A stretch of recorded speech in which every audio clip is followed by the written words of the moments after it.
Moi, je vais vous présenter une étude parue il y a environ un an sur la ségrégation dans le Grand Est. Je vais commencer par des définitions parce que je pense que Grand Est, ça parle à tout le monde, ségrégation peut-être un petit peu moins. Alors, la ségrégation, c'est le fait pour un élément de s'isoler de l'ensemble ou alors pour les composants d'un tout de se séparer les uns des autres. Ici, ça se ramène en fait à étudier l'inégale répartition des groupes dans une population. C'est en fait une notion qui est à l'opposé de la notion de mixité sociale. Par exemple, comme l'illustre le graphique, le schéma à droite, dans le premier cas, la population est parfaitement mixte. Dans les deux zones, on a deux bonhommes verts, deux bonhommes oranges. Donc la mixité est totale, aucune ségrégation. Et à l'inverse, dans le cas tout à droite, on a d'un côté tous les oranges, de l'autre côté tous les verts, il n'y a aucune mixité, donc la ségrégation est totale.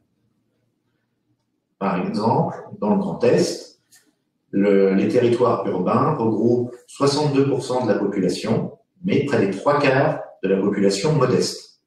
On a donc des inégalités de répartition, donc de la ségrégation. Et une chose qu'il faut bien avoir en tête, c'est que la ségrégation et les inégalités, ce sont deux notions complètement différentes. On peut avoir beaucoup de ségrégation et peu d'inégalités ou inversement. Par exemple, si dans le premier cas, on a en vert les très riches, en orange les très pauvres, si partout on les trouve dans les mêmes proportions, il n'y a pas de ségrégation, même si les inégalités sont très fortes. Alors, pour étudier la ségrégation, il faut séparer la population en groupes. Donc là, on a identifié 5 groupes sociaux à partir des revenus.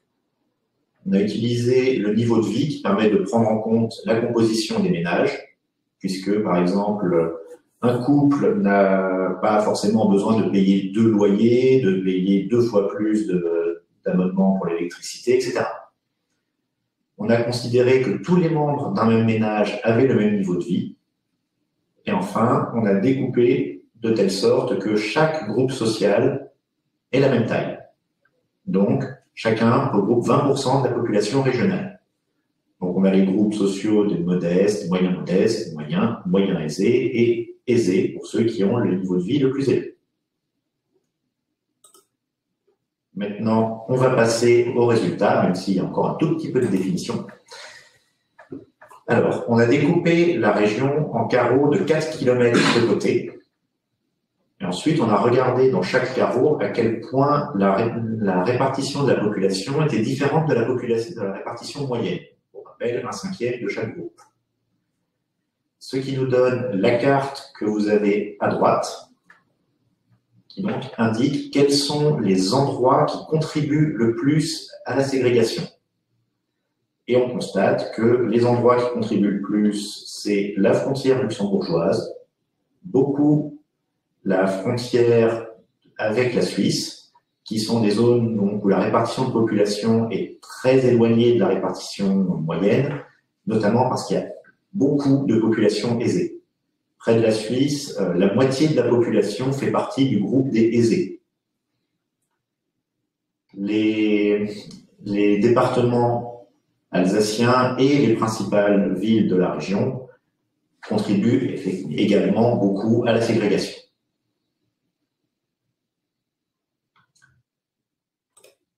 On a regardé l'évolution de la ségrégation dans le temps et le Grand Est, dans le Grand Est, la mixité a augmenté, donc la ségrégation a diminué entre 2004 et 2007. Par contre, depuis 2008, la ségrégation augmente. Et au total, entre 2004 et 2019, elle a augmenté. Si on s'intéresse aux répartitions plus spécifiques de chaque groupe social pour mesurer à quel point il pèse dans la ségrégation, on constate que les groupes extrêmes, donc le groupe des aisés et le groupe des modestes, sont ceux qui contribuent le plus à la ségrégation. Ça, c'est pas spécifique au Grand Est, c'est le cas pratiquement quel que soit le territoire qu'on étudie. On a toujours les plus riches et les plus pauvres qui vont davantage se ségréguer. À l'inverse, le groupe des moyens contribue très peu. Le groupe médian, on en trouve un peu partout et toujours à peu près 20%. Mais par contre, leur contribution augmente fortement en relatif. On peut également scinder la ségrégation entre urbain et rural. À ce moment-là, on a une décomposition en 3 parties. La ségrégation au sein des territoires urbains, c'est les villes sont ségrégées ou pas. La ségrégation au sein des territoires ruraux et une partie qui est liée à la différence entre les territoires urbains et les territoires ruraux. En observant ce découpage en 3, on constate que, d'une part, l'urbain se ségrègue, le rural se ségrègue, mais surtout, comme l'illustre la bande en jaune sur le graphique, la part de la ségrégation liée à la différence entre l'urbain et le rural augmente très fortement. On s'est évidemment demandé pourquoi cette part augmentait. Alors, ça aurait pu être lié à une évolution des poids démographiques. Mais on a vérifié, et ce n'est pas le cas. De 2004 à 2019, la part de la population dans le rural a toujours été à peu près constante, aux alentours de 38%. Donc, ce qui pouvait l'expliquer, c'était en fait une différence de profil moyen entre le rural et l'urbain. Et déjà en 2004, dans le rural, il y avait davantage de populations modestes et moyens aisés, et moins de populations modestes que dans l'urbain, dans la moyenne. Et ce phénomène s'est beaucoup amplifié entre 2004 et 2019. On voit que la part des modestes, la part que représente la population modeste dans le rural a diminué, et la part de moyens aisés a augmenté. Donc, il y a un peu plus de ségrégation qu'avant dans les territoires ruraux, il y en a un peu plus dans les territoires urbains, mais il y a surtout une différenciation de plus en plus marquée du rural et de l'urbain, et c'est ça qui contribue le plus à la ségrégation dans la région. Voilà. Maintenant, on va passer aux questions. Alors, il y a pas mal de questions. Peut-être la première qui est arrivée sur le fil. Il y avait une demande de réexplication sur la définition, la phrase « Le niveau de vie prend en compte la composition des ménages ». Oui. Est-ce que vous pouvez préciser?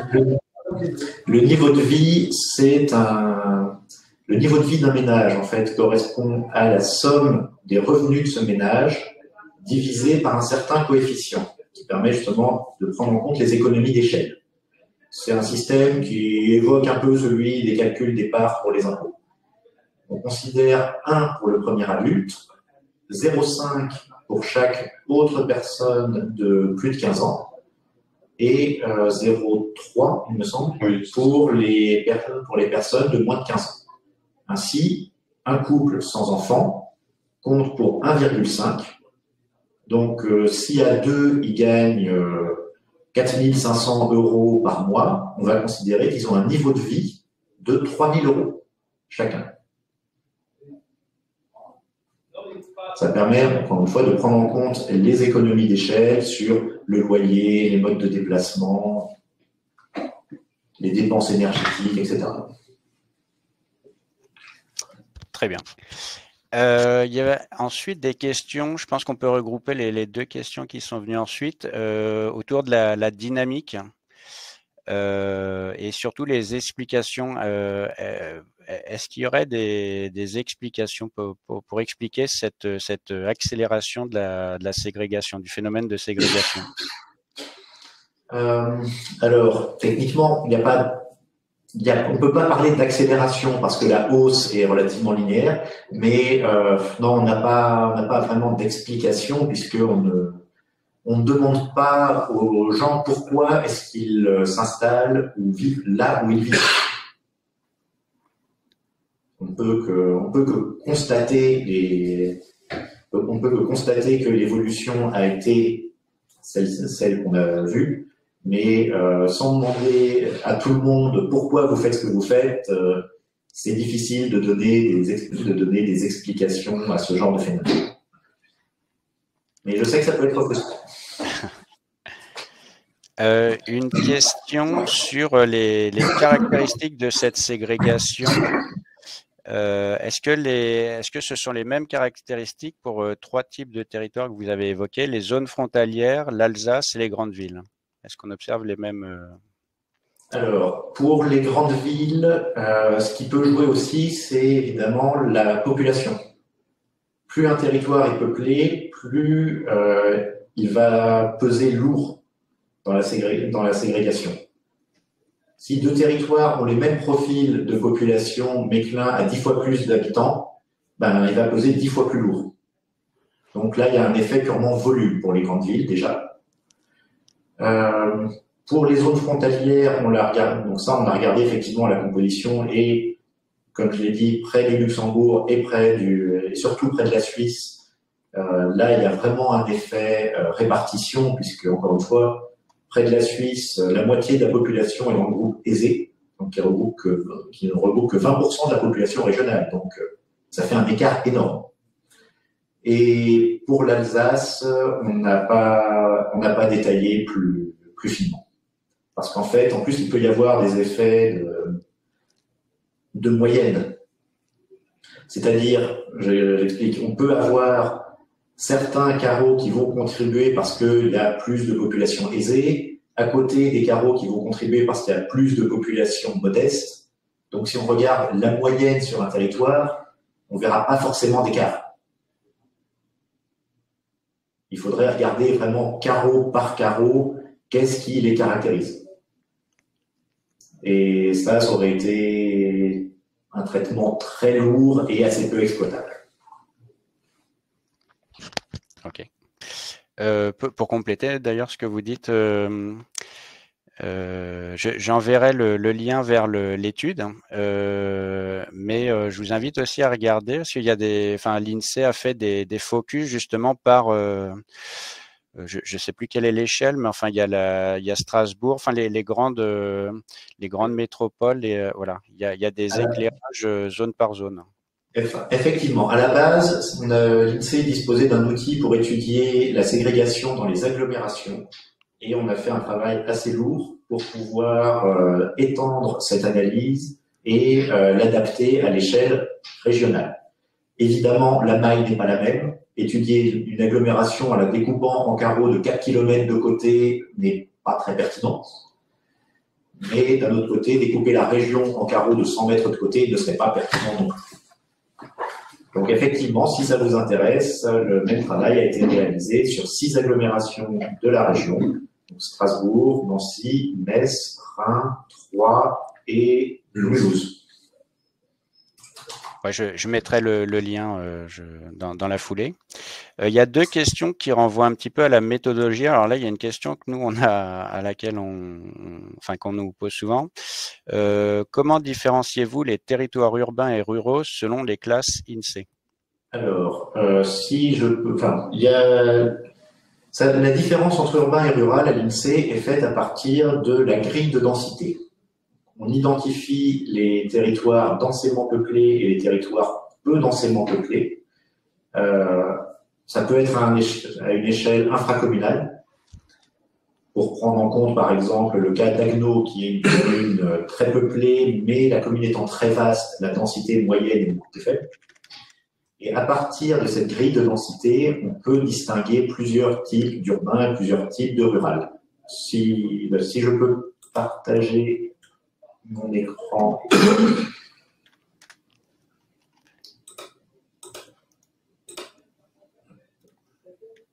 Voilà, là normalement, vous voyez une carte présentant dans la région quels sont les territoires urbains, donc en orange rouge, et les territoires ruraux, donc dans les nuances de vert. Comme je le disais, il est possible de distinguer plusieurs types de rural, et même plusieurs types d'urbains, mais pour la ségrégation, ça rendait la décomposition beaucoup plus complexe. C'est pourquoi on est resté au premier niveau, donc urbain ou rural.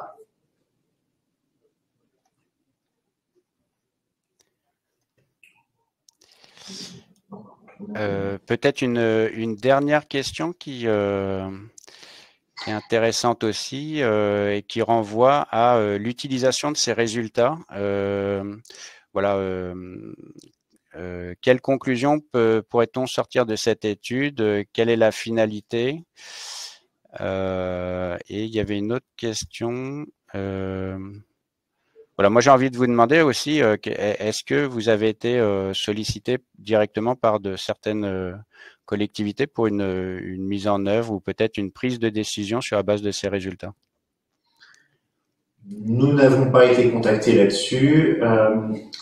Les conclusions à en tirer, donc pour les principaux messages de l'étude régionale, donc encore une fois, c'est qu'effectivement la ségrégation augmente, mais surtout il y a une différenciation de plus en plus importante de l'urbain et du rural. Contrairement à l'image qu'on peut avoir, parce que j'ai cru voir un commentaire comme dans ce sens dans le chat, c'est pas forcément parce que dans le rural, c'est pas forcément parce que le rural s'appauvrit, étant donné que la part des modestes est de plus en plus importante dans l'urbain. Après, pour ce qui peut être mis en œuvre suite à ça, c'est plus les études par agglomération où qui peuvent justement aider les agglomérations en éclaircissant des phénomènes sur leur territoire, où là, l'analyse se fait non pas en regardant urbain et rural, ce qui n'aurait pas de sens dans une agglomération, mais en regardant les quartiers prioritaires et hors quartiers prioritaires. Et on a des choses plus variées, puisqu'il y a certaines agglomérations où la ségrégation diminue, donc où la mixité augmente, et d'autres où la mixité, malheureusement, diminue. Sinon, bon, rapidement, quelques autres questions. J'ai vu alors les critères pour déterminer les catégories aisées et modestes. Donc, alors, encore une fois, on a trié la population par niveau de vie et on a coupé en groupes de taille égale. Donc, les aisés, c'est les 20% de personnes dans le Grand Est qui ont le niveau de vie le plus élevé. Et les modestes, c'est les 20% qui ont le niveau de vie le plus bas. On n'utilise pas le terme de pauvre ou de riche parce que la pauvreté renvoie à des définitions assez strictes et différentes de celles-ci. J'ai vu qu'il y a également des questions sur le maillage. Alors, oui, il y a eu des tests avec des mailles de différentes tailles. La maille de 4 km nous a semblé être la plus pertinente parce que si on prend un maillage trop grand, on va avoir tendance à passer sous silence des phénomènes géographiques plus fins. Mais si on prend un maillage trop fin, on se retrouve à invisibiliser un certain nombre de zones. Pour ça, je vais remontrer la carte. Il y a certaines zones qui apparaissent en gris dans la région, hors région évidemment. Mais les zones qui apparaissent en gris sont des zones qui sont trop peu peuplées pour qu'on puisse statistiquement regarder la répartition de population dans le carreau.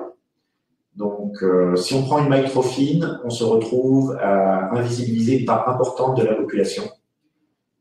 Là, on invisibilise à peu près un peu moins de 10% du territoire et moins d'1% de la population régionale. Donc, c'est un équilibre à trouver entre finesse géographique et exhaustivité relative de la population.